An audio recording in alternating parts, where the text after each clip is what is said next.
Muy buenos días. Cuando llego a un lugar por primera vez, especialmente cuando son ciudades pequeñas o pueblos pequeños, casi siempre pregunto por las tradiciones locales, porque efectivamente la tradición de un pueblo es lo que lo hace sabroso, es lo que lo hace ser rico en cultura. Cuando en un lugar no hay ninguna tradición, es como si estuviera vacío, como si no hubiera nada que celebrar. Pero ojo, también me he topado con algunos lugares en donde las tradiciones son tan inflexibles que la verdad ya no me quedan ganas de regresar a esos lugares a celebrar nada. Hoy en el Evangelio vemos precisamente una situación parecida, donde hay tradiciones y hay que entender el sentido de las tradiciones porque nos enriquecen. Pero cuando la tradición se vuelve rígida, ley y pierde de vista el enfoque, entonces habría que evaluarla si en verdad nos conviene tenerla o ya es tiempo de reemplazarla por algo mejor. Te invito a que escuchemos el Evangelio y que prestemos atención sobre todo en el diálogo y la respuesta que Jesús le da ante la queja que los fariseos hacen sobre las tradiciones. Dice así: En aquel tiempo se acercaron a Jesús los fariseos y algunos escribas venidos de Jerusalén. Viendo que algunos de los discípulos de Jesús comían con las manos impuras, es decir, sin habérselas lavado, los fariseos y los escribas le preguntaron: ¿por qué tus discípulos comen con las manos impuras y no siguen la tradición de nuestros mayores? Los fariseos y los judíos en general no comen sin haberse lavado las manos hasta el codo, siguiendo la tradición de sus mayores. Al volver del mercado, no comen sin hacer primero las abluciones y observan muchas otras cosas por tradición, como purificar los vasos, las jarras y las ollas. Jesús les contestó: ¡Qué bien profetizó Isaías sobre ustedes, hipócritas! Cuando escribió: Este pueblo me honra con los labios, pero su corazón está lejos de mí. Es inútil el culto que me rinden, porque enseñan doctrinas que no son preceptos, que no son sino preceptos humanos. Ustedes dejan a un lado el mandamiento de Dios para aferrarse a las tradiciones de los hombres. Después añadió: de veras son ustedes muy hábiles para violar el mandamiento de Dios y conservar su tradición. Porque Moisés dijo: honra a tu padre y a tu madre. El que maldiga a su padre o a su madre morirá. Pero ustedes dicen: si alguno dice a su padre o a su madre, todo aquello con que yo te podría ayudar es corbán, es decir, ofrenda para el templo, ya no pueden hacer nada por su padre o por su madre. Así anulan la palabra de Dios con esa tradición que se han transmitido y hacen muchas cosas semejantes a esta. Fíjate qué interesante, porque si prestamos atención y volvemos a leerlo detalladamente, Jesús no está en contra de las tradiciones.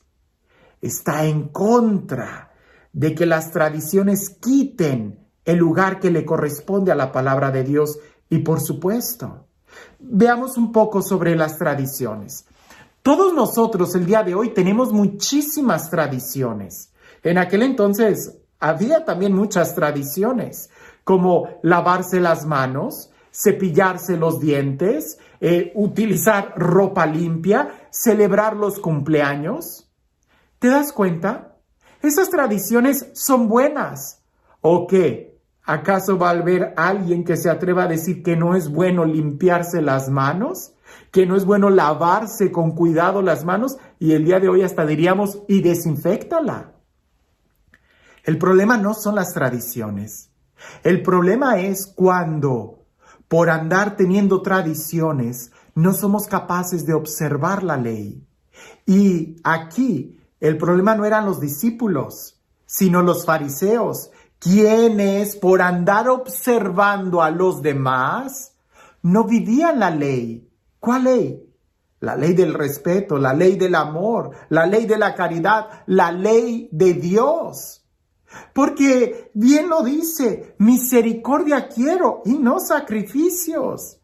A veces nosotros, por andar muy legalistas, hacemos a un lado la ley para poner nuestras tradiciones, nuestras ideas. Es importante que nosotros veamos, bueno, ¿cuáles son nuestras tradiciones? ¿Y si nos están acercando a Dios? Porque la idea de la tradición es precisamente cuidar algo. La tradición de lavarse las manos es precisamente cuidar nuestra salud. La tradición que nosotros tenemos de los primeros viernes, de las 3 de la tarde y muchas otras tradiciones en el ámbito de la fe es precisamente que nos conecten a Dios, que mantengamos ese espíritu vivo. Esa es la idea de la tradición. Pero cuando alguien se aferra y se enfrasca tanto que sufre cuando no cumple la tradición, ahí hay un problema. Recuerdo que en una ocasión, en un lugar, me pidieron que expusiera el Santísimo en una iglesia a las 12. Entonces yo iba a ir a exponer el Santísimo a las 12, lo expongo, termino, bajo y se acerca una persona muy molesta diciendo que no pudieron rezar el Ángelus a las 12 porque yo estaba usando el micrófono y el altar en la iglesia. Yo les dije, bueno, pero es que se anunció que la hora santa iba a empezar a las 12. ¿Por qué no rezas el Ángelus a otra hora? Y la persona dice, no, es que es la tradición rezarlo a las 12. Y le digo, pues rézalo ahorita, en alguna parte del mundo han de seguir siendo las 12. Claro, es bueno que tengamos una tradición. Es bueno que podamos tener esas cosas que nos ayuden a despertar, a hacernos conscientes del tiempo, de la hora, de la presencia de Dios. Pero cuando pierden el sentido y lo hacemos rígidamente ley, entonces ya no estamos realmente observando el sentido de lo que estamos haciendo.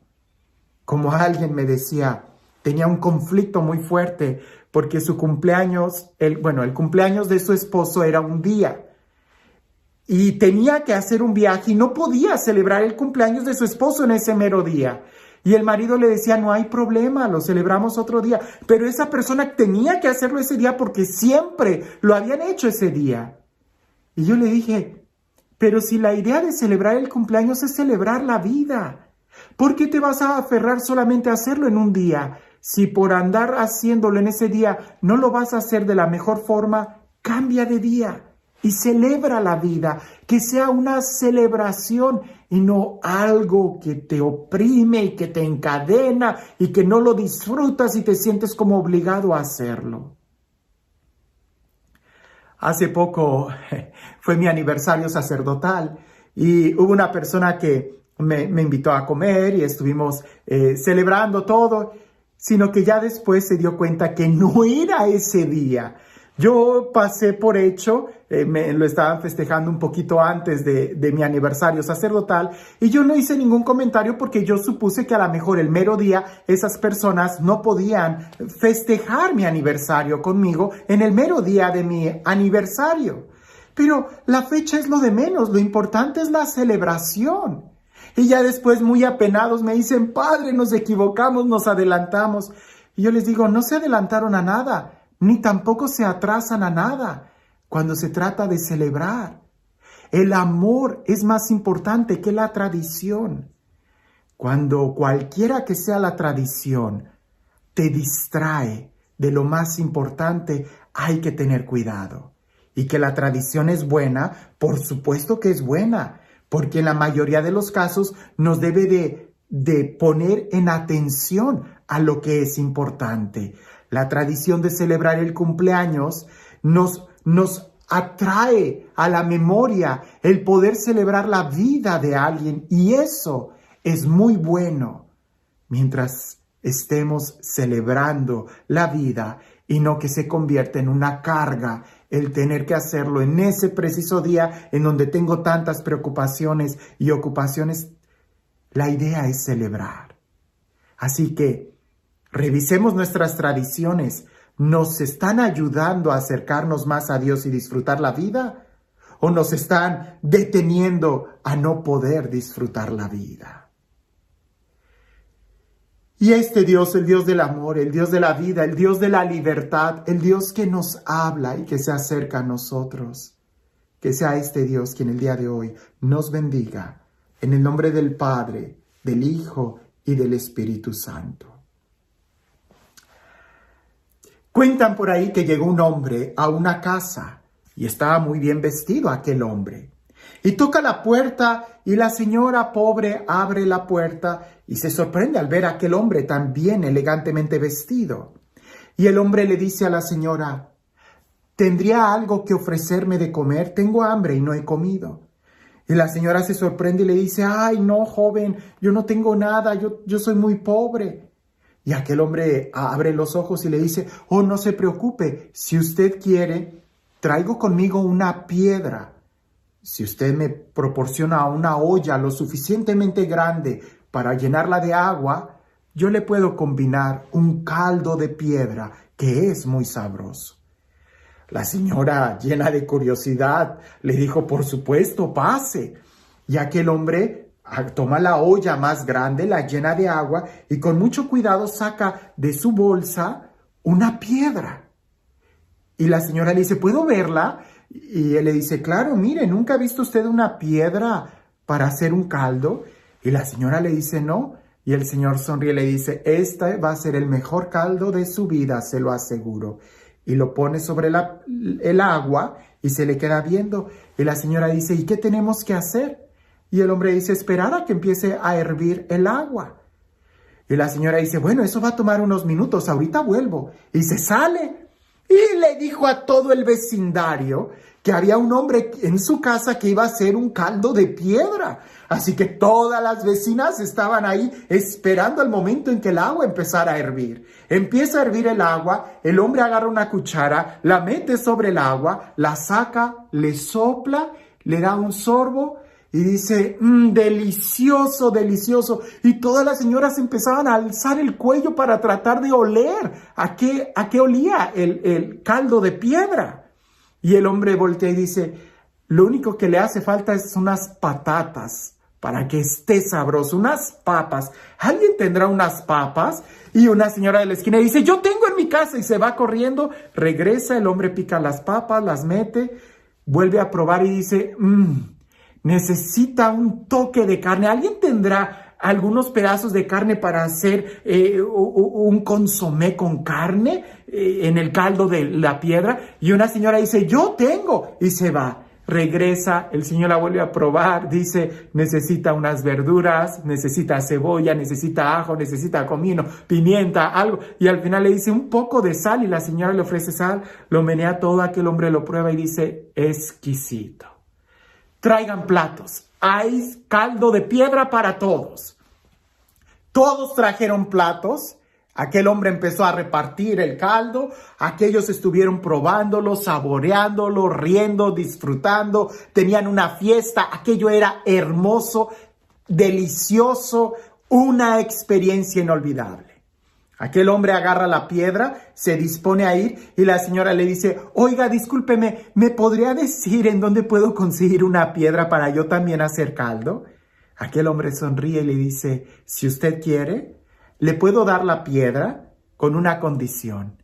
Y la señora dice: sí, ¿cuál? Que cuando usted cocine caldo, invite a toda esta gente. Y todos empezaron a aplaudir y dijeron: sí, sí, sí, sí. Y el hombre se las dio y se fue. La tradición es como la piedra. Cuando le damos sentido, lo disfrutamos. Pero si te enfocas solamente en la piedra, en la tradición y la haces ley, te vas a ver lo más insípido que existe en el mundo. Así que el caldo de tu vida, ¿con cuántas tradiciones sabrosas tiene? Porque la tradición es lo que hace rico un pueblo. Pero cuidado, cuando la tradición pasa a tomar el lugar de la ley, pierde todo el sentido. La ley es el amor. Y la ley, el amor, no lo podemos encasillar. Tiene que ser algo espontáneo, como los ingredientes que se van uniendo a ese caldo de piedra. Que tengas un excelente día.